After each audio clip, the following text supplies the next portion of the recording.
Hey, hello in the world of YouTube, TikTok, and Clapper, and whatever else social media that is out there.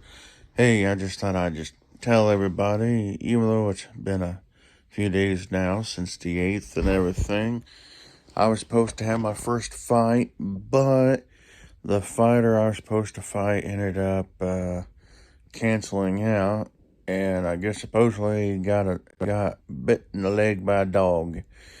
Why I say supposedly is because the promoter showed me the picture that the guy sent him and everything, but the promoter himself didn't seem very convinced. And also, I guess, from my understanding, this particular fighter has pulled this stunt, I guess, a couple other times.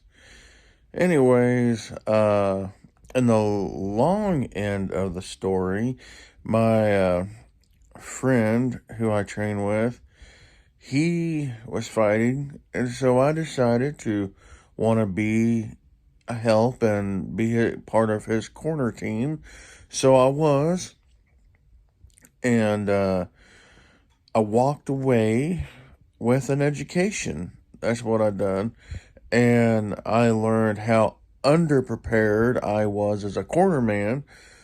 I also got to go through the ropes of everything that a fighter goes through before the fight, because the promoter told me to go ahead and get myself checked out, listen to all the rules and everything else, just in case someone did come out of the woodwork and I could fight.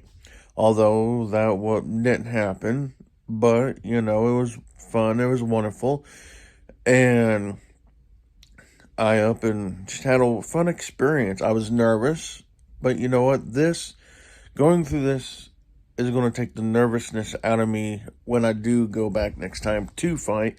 Matter of fact, when all of us was back there, all of us that was going to fight and that were fighting that night, we all went back there, and one of the guys said, "Hey, I know one fight got canceled, but who was the other fight that got canceled?"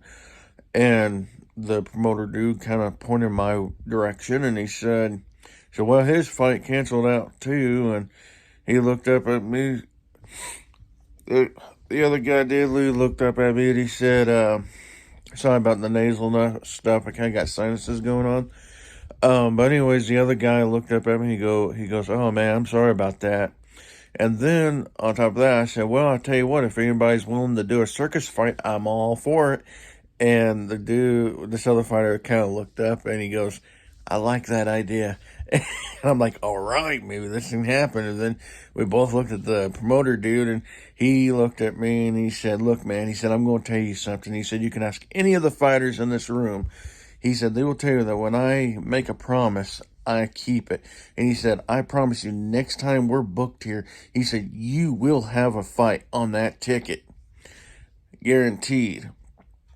And all the guys and the gals that were back there, they nodded their head and they're like, "He's right."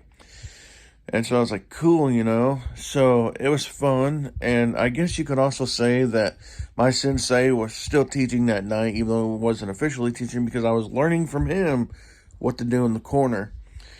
And I'll tell you something else too. My buddy that fought, I'm going to say he was the oldest person, as far as I know, to get into the ring.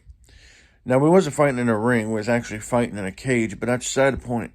But anyways, my buddy was the only older person to go in there. He's 58 years old, and he was fighting against a 23-year-old. And the way this organization is set up, age is not a factor. If you sign the waiver to fight, it don't matter. And then after that, if the doctors allow you to fight after the examination, then it's all cleared, set in stone.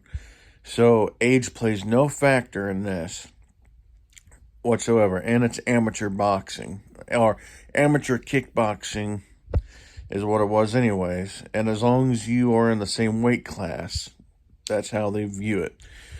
So he was 58 years old, going in with a 23-year-old. to fight. And he up and he didn't win the fight, but he was one out of 2 or 3 fights that actually made it to the third round. It was 3 rounds at 3 minute and something rounds each. And each round he got knocked on his butt.